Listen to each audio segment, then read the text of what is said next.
It's Brandis Manuel, and I'm back for day 2 of Louise Hay's Mirror Work 21 Days to Heal Your Life.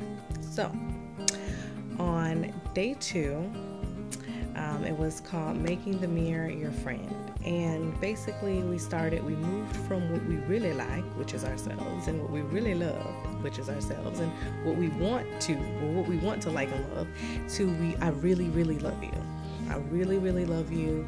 I love you, Brandis. I really, really love you. I really, really love you, Brandis. I really, that was cool. And she wants you to do it 100 times a day. So I was breaking it down into 10s. I was like, okay, well, if I walk past the mirror 10 times in the day, every time I'm there, I'm going to say it 10 times. At the end of the day, I will have done it 100. Yeah, like, it was really cool. Sometimes I sung it because I'm a singer, and so, if I say something enough times, it eventually turns into a song. So that was cool. And what was really fun is that, sometimes you want to do your mirror work alone because you just kind of want to have that intimacy, but that's not always an option. Like when my kids were with me, if I was like in the bathroom doing something or brushing my teeth, or we were all brushing our teeth together, and I was like, oh, the mirror. Okay, I love you, Brandis. I really, really love you, Brandis. I really, really love you, Brandis. I really, really love you, Brandis. And, my kids were looking at me like, okay, yeah, we really, really love you too, Mommy. Mommy's so great, And I thought, like, how cool is that for them to see me showing myself loving and kindness, to myself. And then at the end of the night, one of the last ones I did before I put them to bed, we were in front of like the closet mirrors, and I had them do it with me. So I was like, RJ, do you love yourself? And he was like, yeah, I love RJ. Gabriel, do you love Gabriel? Yeah, I love Gabriel. And I love myself. I love Mommy. And I love you. And I love you. And I love you. So then everybody loved everybody. So kind of puts you on like a serious high to just walk around saying that you love yourself all day long. And I didn't really experience a lot of resistance to that. Like I said, this is not my first time doing mirror work. But it's great to start to get back into the habit of doing it because it really does kind of put you in check with yourself. And I love myself.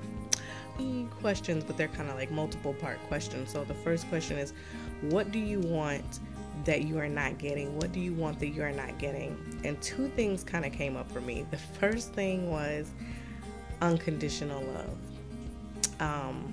And unconditional love, I understand, is a really tall order. It's a really big thing to ask of people, and it's a really tall order to deliver for other people. It's something that I think we all have to work at.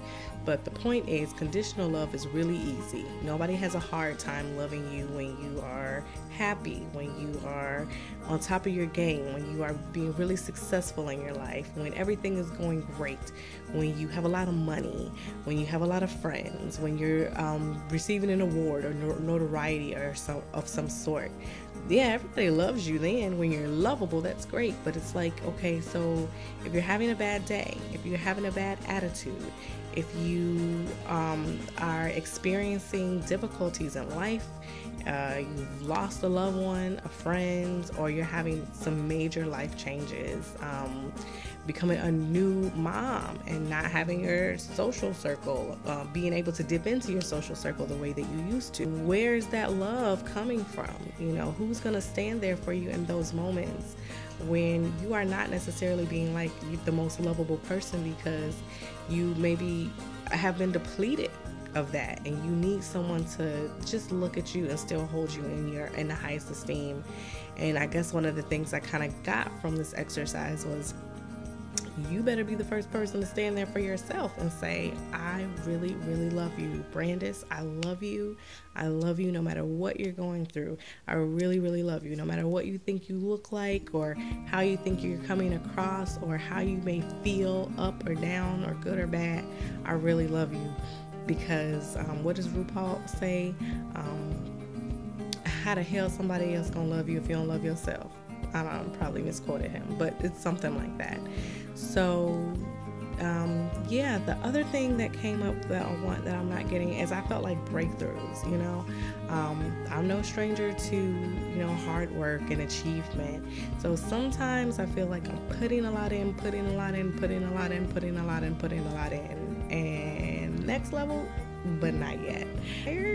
And so I feel like sometimes what I want that I'm not getting is that breakthrough to the next level, that next plateau. Like, I want to be done with this level. This level was great, and I love all y'all, but I'm ready to bounce now. Go to level infinity. Two is when you were growing up, what were the rules about deserving? When I was growing up, the rules about deserving were kind of split, right? My mom had some rules about deserving, and my dad had some rules about deserving. My mother's rules about deserving were a little bit more on the side of you deserve everything. You deserve the world. Anything you want, you can get it. All you have to do is believe in yourself and have faith for it. And in her world, in the world that I lived in with her, that was true, and that happened. And my dad was a bit more on the practical side, and he was like, you deserve what you got. What I give you, what you deserve, is right here in front of you. So there you go. Case closed. Who needs any more deservingness?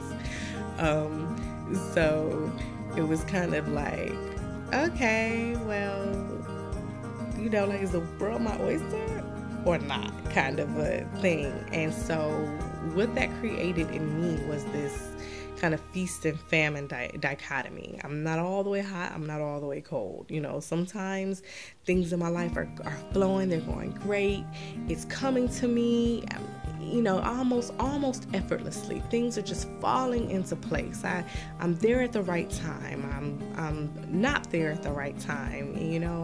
I walked in at the right moment, and then, or it's like the complete opposite. Like, I'm working so hard, and I went above and beyond, and I went in early and stayed late, and I did an extra paper just in case, things like that, and I still, like, everything is still crumbling around me. And every other part to that question is, did you always have to earn in order to deserve? And did I always have to earn in order to deserve? I'm not sure. I mean, again, I could say sometimes I did and sometimes I didn't. In the earlier part of my life, what I found out is that, I really just kind of followed my bliss. And I was a dancer and a singer and an actress, and that's really what I liked to do. And it seemed like as long as I kind of stayed in my bliss, good things just kept happening to me, and the next level just kind of seemed to always come. And it's not to say I didn't work hard, but it didn't really feel like hard work because I was always doing something that I really liked. Although sometimes, yeah, like, you did have to earn. Like, I didn't get an allowance. Like, we didn't get an allowance for doing our chores. You just did your chores because that's what you did as a member of the household. So it wasn't in that kind of a way that I had to earn. But I mean, as far as, like, maybe you had to get good grades and keep your behavior up of what was just expected of you to do. But that was never really an issue for me because those were the things I wanted to do anyway. So were things taken away from you when you did something wrong? Now, initially on this question, I wanted to say no, not really, because I didn't really have too much of anything that somebody could take away from me. Maybe I had a phone and a TV, and as punishment sometimes those things got taken away, I guess. But I do remember, and I will never forget this, the one time, because I went to a performing arts school, half of my day was spent dancing, and then after school was spent doing more dancing, usually rehearsing for an upcoming show. And I had got some bad grades one semester, and my father told me I could not go to rehearsal, and I could not, which meant coincidentally, which I don't think he really kind of understood what he was doing. But because that's all he had to take away from me was like rehearsal, which is like, who takes away rehearsal? But I couldn't go to rehearsal, which meant I could not participate in the concert, which was super, super hard, and like, it was devastating. It was, but you know, parents just doing the best that they can. So let me put that disclaimer out there. This isn't about like bashing your parents, but it is about looking at, you know, why you might have certain blocks in your head, why I have a block here or there, why I have feast or famine, and why when something is really, really, really big to me, I feel like, you know, what's the point sometimes? Or I feel like maybe that's not for me, because every time I've gotten to like a big something I really, really wanted, it was kind of like seemingly like taken away from me. And that happened when I auditioned for A-League 2 a couple of times and got accepted, and then I got on punishment, and the punishment was I could not go to A-League summer camp. Just somebody could have threw me in front of a bus right then and right there, because that was devastating. But it is what it is. And I guess I just have to like keep that in mind when I'm moving forward as to, you know, why I keep repeating, you know, I understand why I may have that pattern repeating in my life. So, like I said, different questions on day 2. And the third question was, do you feel that you deserve to live, to have joy, and why or why not? If not, why not? I'm like, girl, what kind of live you talking about, Louise? Yeah, I feel like I deserve to live, but I guess I have to acknowledge that some people don't feel like they deserve to live. And let me tell you, I don't know who's gonna see these videos, but if someone is watching this at any point in life or time ever, and you're wondering if you deserve to live, let me tell you something. You do. You do. You didn't even ask to be here. So now that you're here, you deserve it. The fact that you made it when some babies just didn't. You here and you deserve to live. And as long as you're gonna live, you might as well have joy.